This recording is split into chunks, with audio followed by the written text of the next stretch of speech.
Avez-vous déjà pensé qu'une chose aussi simple que boire de l'eau pouvait transformer votre vie? Cela peut sembler étrange à première vue, mais ce que je vais partager avec vous pourrait changer la façon dont vous voyez le pouvoir de vos mots et de vos actions. Certaines personnes affirment qu'en prononçant certains mots avant de boire de l'eau, elles ont commencé à attirer dans leur vie des choses incroyables, voire des résultats qu'elles n'auraient jamais imaginé atteindre. Cela est lié à la façon dont nos énergies s'alignent sur ce que nous voulons, et je vais vous montrer comment cela fonctionne. Restez avec moi jusqu'à la fin, car si vous appliquez cette technique, les résultats pourraient vous surprendre aussi. Maintenant que vous avez compris l'importance de quelque chose d'aussi simple que de dire quelques mots avant de boire de l'eau, allons plus loin et comprenons comment cette technique, associée à l'intention et à l'action, peut apporter des résultats encore plus surprenants. La clé est simple, tout ce dont vous avez besoin, c'est de votre voix, d'un verre d'eau et, bien sûr, de votre volonté pour y parvenir. Tout commence par l'intention. Lorsque vous êtes sur le point d'accomplir quelque chose dans votre vie, qu'il s'agisse du travail, des relations ou même de la santé, la façon dont vous dirigez votre énergie fait toute la différence. C'est là que ces 5 mots puissants entrent en jeu. Ils amplifient votre intention. Comment cela se passe-t-il? Imaginons que vous souhaitiez plus de prospérité dans votre vie. Il peut s'agir de prospérité financière, émotionnelle ou même spirituelle. L'intention est la première étape, et elle provient de votre désir sincère d'attirer cette prospérité. Mais l'intention seule n'est souvent pas suffisante. C'est là qu'intervient l'action, et cette action commence par quelque chose d'aussi simple que de prononcer les bons mots. Vous aurez besoin d'un verre d'eau, car l'eau est l'un des meilleurs conducteurs d'énergie. Elle coule, elle est constamment en mouvement, symboliquement, elle représente ce que nous voulons attirer, quelque chose qui se dirige vers nous. Lorsque vous tenez le verre et que vous prononcez clairement ces mots, vous programmez littéralement l'eau avec vos intentions. Cela ressemble à de la magie, mais l'explication est plus simple qu'il n'y paraît. Vous canalisez votre énergie vers un point précis, en buvant cette eau, vous intégrez cette énergie en vous, lui permettant de se répandre dans tout votre être. Ces 6 mots ne sont pas magiques en soi. Ce qui les rend puissants, c'est l'intention qui les sous-tend. Si vous prononcez ces mots de toute façon, sans croire en ce que vous faites, ils perdent leur impact. Mais lorsque vous y mettez toute votre volonté, lorsque vous croyez en ce que vous demandez, le résultat peut être transformateur. C'est comme planter une graine. Vous ne pouvez pas la jeter dans le sol et vous attendre à ce qu'elle pousse, vous devez vous en occuper, l'arroser, lui accorder de l'attention. Il en va de même pour votre intention et ses mots. Ils ont besoin de votre action consciente pour s'épanouir. Saviez-vous que diverses traditions, comme le bouddhisme, parlent de l'importance de l'intention? Pour les bouddhistes, tout ce que nous faisons commence par une intention claire, qu'elle soit bonne ou mauvaise. Ils pensent que l'énergie que nous émettons dans le monde nous revient, et que nos pensées et nos paroles jouent un rôle crucial dans ce processus. Lorsque vous alignez votre esprit et vos mots sur une action, vous commencez à créer une sorte de cycle positif qui finit par produire des résultats concrets. Et ce dont nous parlons ici suit la même logique. En prononçant ces 6 mots avant de boire de l'eau, vous renforcez le lien entre ce que vous voulez et ce que l'univers peut vous offrir. Imaginez maintenant que vous fassiez cela tous les jours. Pensez à l'impact que cette simple pratique peut avoir sur votre vie à long terme. Si vous vous concentrez toujours sur vos intentions de manière positive, vous nourrissez toujours ces graines de prospérité, avec le temps, elles se développeront et vous commencerez à en voir les résultats. Il n'est pas nécessaire que les résultats soient immédiats. L'important est de rester fidèle à votre pratique, à votre intention et à l'action qui l'accompagne. Et si vous êtes arrivé jusqu'ici, c'est que quelque chose en vous a déjà compris la puissance de ce processus. Alors pourquoi ne pas essayer? Prenez un verre d'eau maintenant, prononcez les mots qui résonnent avec ce que vous voulez et voyez ce qui se passe. Cela ne coûte rien d'essayer, n'est-ce pas? Après tout, tout ce dont vous avez besoin est entre vos mains, votre voix, votre intention et un verre d'eau. Et bien sûr, si vous voulez continuer à apprendre comment de petits changements peuvent avoir un impact important sur votre vie, je vous invite à vous abonner à notre chaîne. Ici, nous vous apporterons toujours du contenu qui peut vous aider à transformer votre vie quotidienne avec des techniques simples mais puissantes comme celle-ci. Alors, cliquez sur le bouton d'abonnement et activez la cloche pour ne rien manquer. Je suis sûr que vous ne voudrez pas manquer ce qui est à venir. Maintenant que nous comprenons à quel point un simple verre d'eau peut être transformateur lorsqu'il est utilisé avec intention, plongeons-nous dans le pouvoir des mots, en commençant par le premier d'entre eux, paix. Le mot « paix » peut sembler anodin, mais croyez-moi, il est porteur d'une énorme signification. Lorsque nous disons « paix », nous n'exprimons pas seulement un désir de tranquillité, nous invitons littéralement ce calme dans notre vie. La paix n'est pas seulement l'absence de conflit, c'est un état d'harmonie, un équilibre entre ce que nous ressentons et ce à quoi nous sommes confrontés au quotidien. Lorsque vous prononcez ce mot avec intention avant de boire de l'eau, vous demandez plus que des moments de silence. Vous demandez à votre corps et à votre esprit de trouver un point d'équilibre au milieu du chaos qui nous entoure souvent. Imaginez ceci, chaque jour, nous sommes bombardés de soucis, de problèmes, de choses qui échappent à notre contrôle. Il est facile de perdre l'équilibre dans ce tourbillon d'émotions. En disant « paix », avec intention, vous créez un espace pour respirer, vous permettez à votre esprit de se calmer, à vos pensées de ralentir. C'est quelque chose que tout le monde peut comprendre. Même un enfant sait que, parfois, tout ce dont nous avons besoin, c'est d'un moment de pause, de tranquillité. Mais nous, les adultes, nous l'oublions souvent. Parler de « paix » est une façon de nous rappeler que, quoi qu'il se passe autour de nous, nous pouvons toujours trouver un endroit calme en nous. Mais il ne suffit pas de prononcer le mot. Comme nous l'avons vu précédemment, l'intention est primordiale. Lorsque vous dites « paix », réfléchissez à ce que cela signifie vraiment pour vous. Pensez à la façon dont vous voulez vous sentir plus calme, plus équilibré, à la façon dont vous voulez affronter plus sereinement les situations de la vie quotidienne. Cette pratique, répétée quotidiennement, vous aidera à créer un état d'esprit plus stable. Petit à petit, vous vous rendrez compte que le stress ne vous affecte plus de la même manière, que les soucis vous paraissent moins intenses et que vous réagissez aux défis de manière plus sereine. La paix est un mot universel. Tout le monde cherche un peu plus de paix dans la vie, que ce soit au travail, dans les relations ou même dans les petites choses de la vie quotidienne. Lorsque vous intégrez cette intention dans votre rituel de l'eau, vous invitez directement votre corps et votre esprit à s'aligner sur cette tranquillité. Mieux encore, cette pratique peut être effectuée à tout moment. Prenez un verre d'eau, pensez au mot « paix », ressentez ce qu'il signifie pour vous, puis buvez-le. Au fil du temps, vous vous rendrez compte que même dans les situations les plus stressantes, ce mot deviendra un point d'ancrage qui vous ramènera à l'équilibre. Cette idée d'utiliser des mots simples comme paix est également présente dans diverses traditions spirituelles, comme le bouddhisme. Dans le bouddhisme, la paix intérieure est une quête constante. Pour eux, la véritable paix ne vient pas de l'extérieur, mais de l'intérieur. C'est quelque chose que nous cultivons au quotidien, par nos actions, nos pensées et nos paroles. Et c'est exactement ce que nous faisons ici. Nous utilisons le mot paix comme un rappel, comme un moyen d'amener cette tranquillité en nous. Je voudrais que vous vous arrêtiez un instant et que vous réfléchissiez, que signifie pour vous le mot paix? Lorsque vous entendez ce mot, quelles images ou sensations vous viennent à l'esprit? Commentez ci-dessous ce que ce mot représente dans votre vie. J'aimerais savoir comment vous vous y reconnaissez, et peut-être qu'en le partageant, vous inciterez d'autres personnes à réfléchir à ce que la paix signifie pour elles.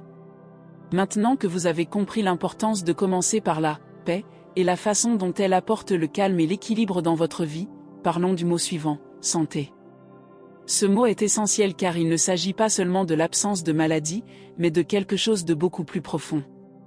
Lorsque nous disons « santé », nous parlons d'un bien-être à la fois physique et émotionnel. Et nous en avons tous besoin. Pensez Y, à quoi bon avoir du succès, de l'argent ou toute autre réussite si notre santé n'est pas à la hauteur? Si le corps ne va pas bien, si l'esprit est surchargé, la vie commence à perdre de son éclat. C'est là qu'intervient le pouvoir de ce mot. En prononçant le mot « santé », avec intention, vous vous engagez à prendre soin de vous, à valoriser ce dont votre corps et votre esprit ont besoin pour bien fonctionner. Bien entendu, il ne s'agit pas d'une solution miracle qui résoudra tous les problèmes du jour au lendemain. Mais c'est un puissant rappel que votre bien-être doit être une priorité. Lorsque vous prononcez le mot « santé », avant de boire de l'eau, vous indiquez clairement à votre corps et à votre esprit qu'ils sont importants. Vous programmez l'intention de mieux prendre soin de vous, que ce soit en mangeant mieux, en vous reposant, en faisant de l'exercice ou même en trouvant des moyens de mieux gérer le stress. Et cela commence à se refléter dans votre vie quotidienne. Les petits gestes s'additionnent, et petit à petit, vous commencez à vous rendre compte que vous vous sentez plus disposé, plus équilibré et plus heureux. La santé n'est pas seulement physique, comme nous l'avons déjà dit. Il s'agit aussi de la façon dont vous vous sentez sur le plan émotionnel. Vous savez, ces jours où votre tête est lourde, pleine de soucis et d'angoisse? Lorsque vous incluez l'intention de santé dans votre rituel, vous demandez à votre esprit de se soulager également, à vos émotions de s'organiser. C'est cet équilibre entre le corps et l'esprit qui fait toute la différence. Et c'est exactement ce que nous enseigne le bouddhisme. Dans le bouddhisme, la santé n'est pas seulement le bon fonctionnement du corps, mais un état d'harmonie entre le physique, l'émotionnel et le spirituel. Bouddha a enseigné que l'esprit joue un rôle crucial dans la santé du corps. Lorsque notre esprit est surchargé, plein de pensées négatives, de soucis et de colère, cela se reflète dans le corps. Nous commençons à nous sentir fatigués, endoloris et plus sensibles aux maladies. En revanche, lorsque nous cultivons un esprit plus calme et plus paisible, le corps réagit positivement. C'est ce que les enseignements bouddhistes appellent « esprit sain, corps sain ». Et c'est quelque chose que tout le monde peut commencer à réaliser dans sa propre vie.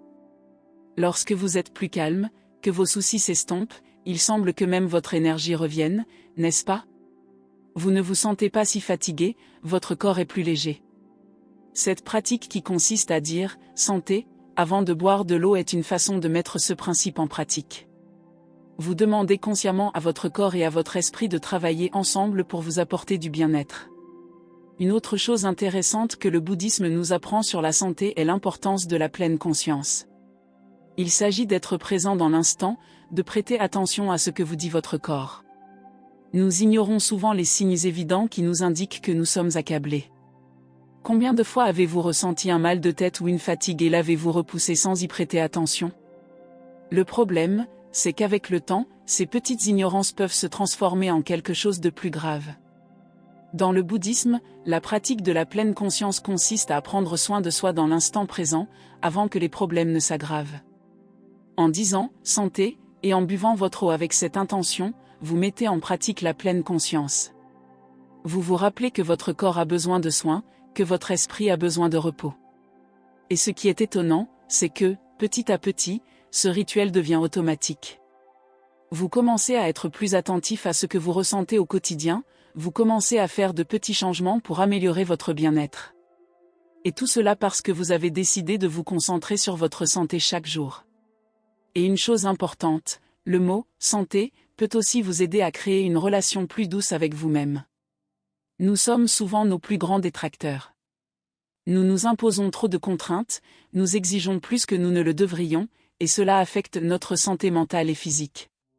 Mais lorsque vous intégrez la santé dans vos intentions quotidiennes, vous commencez à vous traiter avec plus d'attention et de patience. Et cela fait toute la différence. Vous commencez à comprendre que prendre soin de vous n'est pas un luxe, mais une nécessité. Et la vérité, c'est que lorsque vous vous sentez bien, tout ce qui vous entoure s'améliore également. Vous avez plus d'énergie pour relever les défis, vous êtes plus disposé à entrer en relation avec les autres, et cela a un effet positif sur votre vie. Prendre soin de sa santé est le premier pas vers une vie plus équilibrée et plus heureuse. Maintenant que vous savez que le mot « santé » peut avoir un impact profond sur votre bien-être physique et émotionnel, pourquoi ne pas partager ces connaissances avec d'autres? Nous avons tous quelqu'un qui pourrait bénéficier de petits changements comme celui-ci. Alors, si vous avez compris ce contenu, partagez cette vidéo avec vos amis, votre famille ou toute autre personne qui, selon vous, pourrait en bénéficier. Parfois, c'est par un simple mot que nous pouvons commencer à transformer notre vie et celle de ceux qui nous entourent. Maintenant que nous avons parlé de la façon dont la paix et la santé peuvent transformer votre vie quotidienne, parlons du troisième mot puissant, la prospérité. Lorsque vous dites « prospérité » avec intention, vous demandez bien plus que de l'argent ou des biens matériels. La prospérité va bien plus loin que cela, puisqu'elle désigne le fait de vivre dans un état d'abondance dans tous les aspects de la vie. Tout le monde veut prospérer, n'est-ce pas?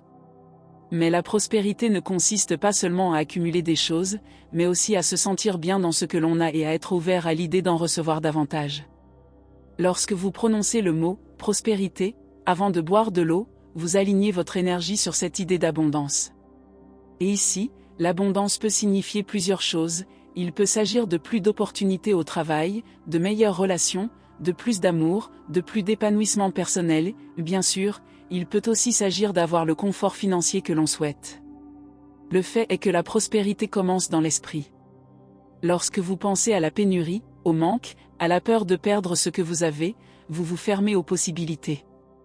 En revanche, lorsque vous pensez à la prospérité, à la croissance, au fait de recevoir plus, vous faites de la place pour que cela se produise. Et c'est exactement ce qui se passe lorsque vous prononcez ce mot avec intention. Vous entraînez votre esprit à penser à l'abondance, à voir les opportunités qui passent souvent inaperçues lorsque nous sommes coincés dans des pensées de pénurie. L'une des choses que le bouddhisme nous apprend sur la prospérité est qu'elle est liée au détachement. Cela semble un peu contradictoire, n'est-ce pas? Mais l'idée est simple, lorsque vous ne vous attachez pas aux choses matérielles, vous créez un espace pour que la véritable prospérité entre dans votre vie. En effet, l'attachement engendre la peur, et la peur bloque le flux naturel des choses. Dans le bouddhisme, on estime que la véritable prospérité survient lorsque l'on trouve un équilibre entre ce que l'on possède et ce que l'on est prêt à abandonner. En d'autres termes, la prospérité consiste à ne pas s'accrocher aux choses, mais à savoir qu'elles viendront et partiront naturellement. Et c'est quelque chose que nous pouvons appliquer très concrètement dans notre vie quotidienne. En disant « prospérité », vous vous réaffirmez à vous-même que vous êtes prêt à recevoir. Il ne s'agit pas d'en vouloir toujours plus, mais d'être en phase avec le flux naturel de l'abondance. La prospérité vient à ceux qui sont ouverts, qui croient qu'ils sont dignes de recevoir et qui n'ont pas peur de perdre. Avez-vous déjà remarqué que certaines personnes semblent attirer facilement les bonnes choses? Ce n'est pas parce qu'elles sont plus chanceuses ou qu'elles bénéficient d'un privilège particulier. Souvent, c'est parce qu'elles ont un état d'esprit de prospérité. Elles pensent qu'elles méritent les bonnes choses qui leur arrivent, au lieu de s'inquiéter de ce qu'elles pourraient perdre, elles se concentrent sur ce qu'elles pourraient gagner. Il s'agit là d'une clé importante pour comprendre le fonctionnement de la prospérité. Lorsque vous pensez ainsi, l'univers répond en quelque sorte en vous apportant plus d'opportunités, plus de chances de grandir et de prospérer. Bien entendu, cela ne signifie pas qu'il suffit de prononcer le mot « prospérité » pour que tout tombe du ciel. Le mot est un rappel, un moyen d'aligner votre énergie, mais vos actions comptent également. Si vous voulez la prospérité dans votre vie, vous devez vous y préparer, ce qui implique de prendre des mesures qui reflètent cette intention. Cela signifie peut-être se consacrer davantage à son travail, être plus ouvert aux nouvelles idées et possibilités, ou même commencer à voir la valeur des choses que l'on possède déjà. Ce qui est intéressant, c'est que lorsque vous commencez à mettre en pratique cet état d'esprit de prospérité, les choses commencent vraiment à changer. Vous commencez à voir ce qui était invisible auparavant. Une opportunité que vous auriez pu ignorer auparavant apparaît maintenant clairement. Une personne qui peut vous aider d'une manière ou d'une autre entre dans votre vie au bon moment. De petits signes annonçant la prospérité commencent à apparaître. Et tout cela parce que vous avez fait de la place pour qu'elle vienne. Le bouddhisme a beaucoup à nous apprendre sur ce processus de création d'espace. Pour les bouddhistes, la prospérité est liée au concept de non-résistance. Cela signifie qu'au lieu de lutter contre les choses, il faut les laisser couler. Il ne s'agit pas de rester immobile, mais d'agir consciemment, sans attachement au résultat final. C'est comme planter une graine, vous faites de votre mieux, vous vous en occupez, vous l'arrosez, vous lui donnez l'attention nécessaire, mais vous ne pouvez pas contrôler le moment où elle poussera ou le fruit qu'elle produira. Vous faites confiance au processus. En disant « prospérité », vous plantez cette graine en vous. Et avec le temps, si vous continuez à cultiver cet état d'esprit, il grandira et portera ses fruits. Cela peut se produire d'une manière que vous ne pouvez même pas imaginer maintenant, mais l'important est qu'en étant aligné sur cette intention, vous serez prêt à recevoir ce que l'univers a à vous offrir. Maintenant, vous vous demandez peut-être, quels sont les mots suivants? Si, paix, santé et prospérité ont déjà un impact aussi profond, que nous réserve l'avenir? Je vous garantis que les mots suivants sont tout aussi puissants et qu'ils continueront à construire les fondations de la transformation dont nous avons parlé. Mais je vais laisser planer un peu de mystère. Restez avec moi, car ce qui va suivre pourrait être exactement ce dont vous avez besoin pour poursuivre ce processus de changement. Maintenant que nous avons parcouru des mots aussi puissants que paix, santé et prospérité, nous arrivons à l'un des plus importants, sagesse. La sagesse est quelque chose qui peut vraiment transformer la façon dont vous abordez la vie. Il ne s'agit pas seulement de connaissances, d'informations accumulées.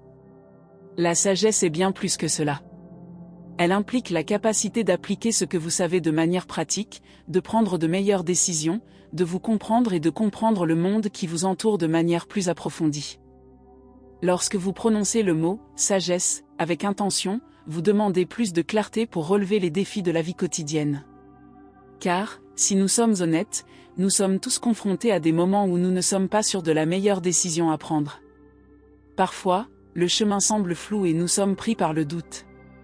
Et c'est précisément là que la sagesse intervient. La sagesse est comme cette lumière qui éclaire le chemin. Elle ne vous donnera pas nécessairement toutes les réponses, mais elle vous aidera à voir les situations plus clairement, à comprendre ce qui est vraiment important et à agir avec plus d'équilibre. Dans le bouddhisme, la sagesse est l'un des piliers les plus importants d'une vie épanouie. Bouddha nous a enseigné que la vraie sagesse vient de la compréhension profonde des choses, de la vision de ce qui se cache derrière les apparences. Nous prenons souvent des décisions en nous basant uniquement sur ce que nous voyons en surface, sans nous arrêter pour réfléchir aux conséquences à long terme ou aux racines des problèmes. Lorsque vous commencez à pratiquer la sagesse, vous vous rendez compte que bon nombre des réponses que vous cherchez se trouvent déjà en vous, mais qu'elles n'apparaissent que lorsque vous vous arrêtez et réfléchissez calmement. L'une des façons les plus simples de commencer à pratiquer la sagesse est précisément l'exercice quotidien dont nous parlons. En disant « sagesse » et en buvant de l'eau, vous demandez à votre esprit de s'ouvrir pour voir au-delà de l'immédiat, pour voir au-delà de l'évident. La sagesse est aussi directement liée à la patience. Souvent, les réponses que nous cherchons n'apparaissent pas immédiatement, et c'est quelque chose que nous devons accepter. Le chemin le plus rapide n'est pas toujours le meilleur, et la sagesse nous aide à le comprendre. Elle nous enseigne la patience et la confiance dans le processus. Imaginez la situation suivante. Vous êtes confronté à une décision importante, qui pourrait avoir un impact sur plusieurs domaines de votre vie.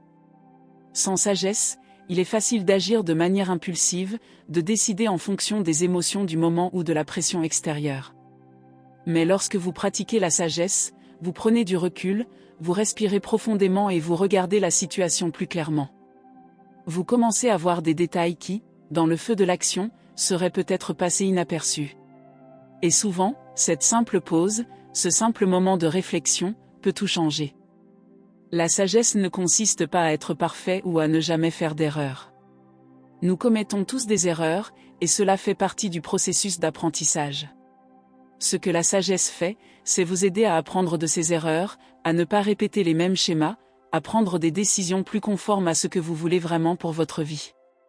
Et petit à petit, en pratiquant, vous vous rendrez compte que vos erreurs sont moins nombreuses et que vos décisions sont plus justes. C'est parce que vous n'agissez plus en pilotage automatique, mais que vous êtes réellement présent, conscient et que vous réfléchissez aux conséquences à long terme.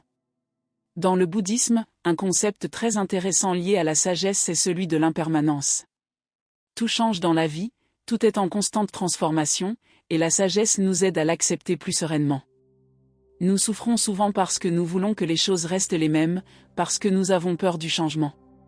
Mais la sagesse nous montre que le changement est naturel et inévitable, et que lui résister ne conduit qu'à plus de souffrance.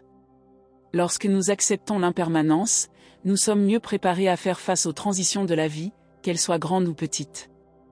Un exemple simple, pensez à un moment de votre vie où quelque chose d'important a changé. Vous avez peut-être changé d'emploi, déménagé dans une autre ville ou même vécu une transition personnelle importante. Au début, cela vous a peut-être semblé intimidant, incertain. Mais avec le temps, vous vous êtes probablement rendu compte que ce changement vous a apporté de nouveaux apprentissages, de nouvelles opportunités et même un épanouissement personnel. C'est la sagesse en action, elle vous aide à voir que même dans le changement, il y a quelque chose à apprendre, quelque chose qui peut vous faire avancer. Une autre chose que la sagesse nous enseigne est l'importance de ne pas tout prendre personnellement. Souvent, nous réagissons de manière excessive à de petites choses de la vie quotidienne, nous nous mettons en colère contre des personnes ou des situations qui, au fond, n'ont pas tant d'importance. La sagesse nous aide à séparer ce qui est vraiment important de ce qui n'est que du bruit. En pratiquant la sagesse, vous commencez à réaliser que tout ne mérite pas votre attention ou votre énergie, ce qui vous permet de vous concentrer sur ce qui compte vraiment. Et la sagesse, comme les autres mots dont nous parlons, est quelque chose que l'on peut cultiver au quotidien. Lorsque vous dites sagesse, avant de boire de l'eau, vous créez un espace dans votre esprit pour qu'elle se développe. Vous vous donnez la possibilité de réfléchir, d'analyser les situations plus en profondeur et de prendre des décisions qui vous mèneront vraiment dans la bonne direction. Et le plus intéressant, c'est qu'avec le temps, vous vous rendrez compte que la sagesse n'est pas quelque chose d'extérieur, quelque chose que vous devez chercher à l'extérieur de vous-même. Elle est déjà là, à l'intérieur de vous, attendant d'être accessible. Réfléchissez, combien de fois avez-vous été confronté à une décision difficile, après mûre réflexion, vous êtes-vous rendu compte que la réponse était plus simple qu'il n'y paraissait? Ou combien de fois avez-vous agi de manière impulsive et l'avez-vous regretté? Ces exemples montrent que la sagesse peut faire toute la différence. Lorsque vous commencez à pratiquer ce simple rituel, en y incluant le mot « sagesse », vous vous donnez la possibilité d'agir plus consciemment, de réfléchir avant d'agir et de prendre des décisions qui sont en accord avec vos véritables valeurs et objectifs. La sagesse est également liée à la connaissance de soi. Plus on se connaît, plus il est facile de prendre les bonnes décisions. En effet, vous comprenez mieux ce qui compte vraiment pour vous, quelles sont vos priorités et ce à quoi vous êtes prêt à renoncer. Le bouddhisme nous enseigne que la connaissance de soi est l'une des plus grandes formes de sagesse. Après tout, comment pouvons-nous prendre de bonnes décisions si nous ne savons même pas ce que nous voulons vraiment? À partir de maintenant, chaque fois que vous prononcerez le mot « sagesse », rappelez-vous que vous demandez plus que des réponses rapides ou faciles. Vous demandez de la clarté, de la patience et la capacité de voir au-delà de l'immédiat. Et c'est quelque chose qui peut complètement changer la façon dont vous faites face aux défis de la vie. Car, en fin de compte, nous voulons tous prendre de meilleures décisions qui nous mèneront à une vie plus pleine et plus épanouie. Et la sagesse est le moyen d'y parvenir. Si ce contenu a du sens pour vous, réfléchissez à la manière dont il peut vous être utile dans votre vie quotidienne. Chaque décision que vous prenez, chaque pas que vous faites, peut être guidé par cette sagesse qui est déjà en vous et qui ne demande qu'à être activée. Après la sagesse, parlons d'un autre mot qui a un pouvoir de transformation, la gratitude. La gratitude est quelque chose de simple, mais elle peut vraiment changer notre façon de voir la vie. Vous avez peut-être déjà entendu parler de l'importance d'être reconnaissant, mais la gratitude ne consiste pas seulement à dire « merci » pour une chose ou une autre. Elle va bien au-delà. Lorsque vous pratiquez vraiment la gratitude, vous commencez à réaliser la valeur des petites choses, celles que vous ne remarquez parfois même pas au quotidien. Pensez Y, combien de fois avez-vous vécu des moments où tout semblait aller de travers et où, pourtant, quelque chose de positif en est ressorti? Peut-être une opportunité inattendue, ou même une leçon dont vous n'avez pris conscience que plus tard. C'est le pouvoir de la gratitude. Lorsque vous commencez à remercier, même dans les situations les plus difficiles, quelque chose change en vous. Votre vision du monde s'élargit, soudain, ce qui semblait être un problème insoluble prend une perspective différente. Dans le bouddhisme, la gratitude est une pratique fondamentale. Les enseignements du Bouddha nous montrent que la vie est pleine de hauts et de bas, mais que la façon dont nous réagissons à ces moments est ce qui fait vraiment la différence. La gratitude est un outil puissant qui nous aide à faire face à ces changements. Cela ne signifie pas qu'il faille se réjouir de tout ce qui arrive, mais il s'agit de reconnaître que chaque expérience, bonne ou mauvaise, a quelque chose à nous apprendre. Il s'agit de réaliser que même les moments difficiles ont une raison d'être et qu'en fin de compte, ils peuvent vous rendre plus fort. La gratitude ne se pratique pas uniquement lorsque tout va bien. Il est facile d'être reconnaissant lorsque tout se passe comme prévu, mais le véritable défi consiste à trouver la gratitude dans les difficultés. Cela peut sembler difficile, mais c'est là que réside la clé pour changer votre vision de la vie. Lorsque vous commencez à être reconnaissant même dans les difficultés, vous changez d'objectif. Au lieu de vous concentrer sur ce qui manque ou sur ce qui a mal tourné, vous commencez à apprécier ce que vous avez appris et comment vous pouvez en tirer profit. Un exemple simple de ce phénomène se trouve dans notre vie quotidienne. Combien de fois vous êtes-vous plaint de petites choses? Qu'il s'agisse d'un retard dans la circulation, d'un malentendu avec quelqu'un ou même du fait de ne pas avoir obtenu ce que vous vouliez à ce moment-là. Ces situations se produisent en permanence et notre tendance naturelle est de nous concentrer sur la frustration. Et si, au lieu de vous plaindre, vous changiez d'attitude pour adopter la gratitude? Et si vous commenciez à être reconnaissant du simple fait d'être là, d'être en vie, d'avoir l'opportunité d'apprendre de ce moment? Cela change tout. La gratitude est également étroitement liée au concept d'acceptation. Dans le bouddhisme, l'acceptation est quelque chose qui nous aide à vivre plus légèrement, sans lutter contre les choses que nous ne pouvons pas contrôler. Lorsque vous acceptez ce que la vie vous offre, sans résistance, vous créez un espace pour la gratitude. Vous commencez alors à réaliser que même les choses que vous jugiez négatives ont leur valeur. Par exemple, vous avez peut-être traversé une période difficile au travail, mais cela vous a amené à repenser votre carrière et à trouver finalement quelque chose qui a plus de sens pour vous. C'est la gratitude en action. L'un des plus beaux enseignements du bouddhisme sur la gratitude est l'idée d'interdépendance. Tout dans l'univers est lié. Rien n'existe de manière isolée. Lorsque vous pratiquez la gratitude, vous commencez à réaliser que chaque petite chose est liée à une autre. Par exemple, vous pouvez être reconnaissant pour la nourriture que vous mangez, mais si vous allez plus loin, vous vous rendrez compte que cette nourriture vous est parvenue grâce à une série de facteurs: l'agriculteur qui l'a plantée, la pluie qui l'a arrosée, le sol qui l'a nourrie, les personnes qui l'ont transportée. Et soudain, un simple repas devient un motif profond de gratitude. La pratique de la gratitude a également un impact direct sur notre esprit. Des études montrent que les personnes qui pratiquent régulièrement la gratitude ont un niveau de bien-être plus élevé, sont plus heureuses et moins stressées. En effet, lorsque vous vous concentrez sur le positif, votre esprit devient plus léger. Au lieu de se laisser envahir par les soucis et les manques, on se concentre sur ce que l'on a déjà. Cela crée un cycle positif: plus vous êtes reconnaissant, plus vous avez de raisons de l'être. C'est comme si la gratitude attirait plus de bonnes choses dans votre vie. Il s'agit d'une pratique que vous pouvez commencer à mettre en œuvre dès maintenant, chaque jour. Lorsque vous prononcez le mot « gratitude » avant de boire votre eau, vous vous rappelez d'être reconnaissant, même pour les choses les plus simples. Il peut s'agir du soleil qui brille dehors, de la possibilité de commencer une nouvelle journée, de la santé que vous avez, des gens qui vous entourent. Chaque petit moment peut être un motif de gratitude, et plus vous le pratiquerez, plus cela deviendra naturel. Bien sûr, ce n'est pas toujours facile. Il y a des jours où les choses semblent si difficiles que la dernière chose que vous avez envie de faire est de dire merci. Mais c'est précisément dans ces moments-là que la gratitude a le plus de pouvoir. Lorsque tout semble s'écrouler, le fait de trouver quelque chose, aussi petit soit-il, pour lequel être reconnaissant peut faire toute la différence. Il peut s'agir du simple fait que vous avez la force de continuer, que vous apprenez quelque chose de nouveau de cette difficulté. La gratitude ne fera pas disparaître les problèmes du jour au lendemain, mais elle changera la façon dont vous les percevez. Le bouddhisme nous enseigne que la vie est impermanente. Tout change constamment, et c'est l'une des raisons pour lesquelles la gratitude est si importante. Lorsque vous commencez à remercier, vous reconnaissez la valeur du moment présent. Vous reconnaissez que rien n'est éternel, ni les bonnes choses, ni les mauvaises.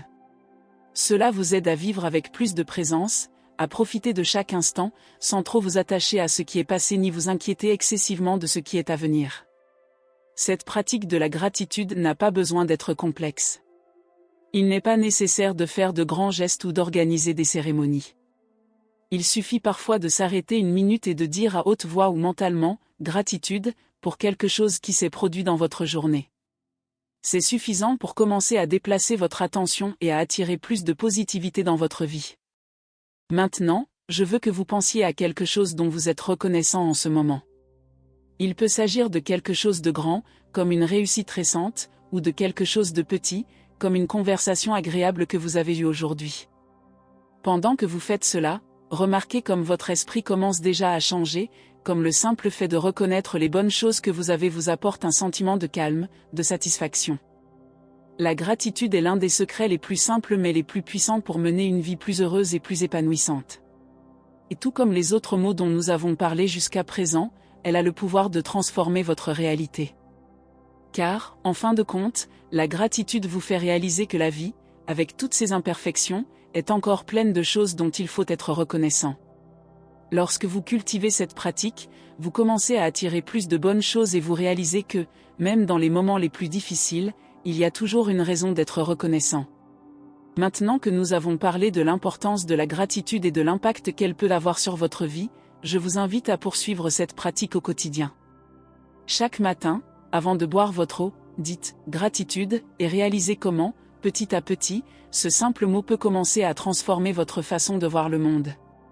Si ce contenu sur la gratitude a eu du sens pour vous, dites-le moi dans les commentaires. De quoi êtes-vous reconnaissant aujourd'hui? J'aimerais bien le savoir.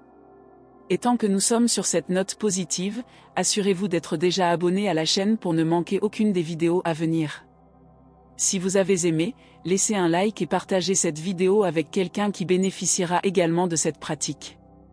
Chaque geste compte.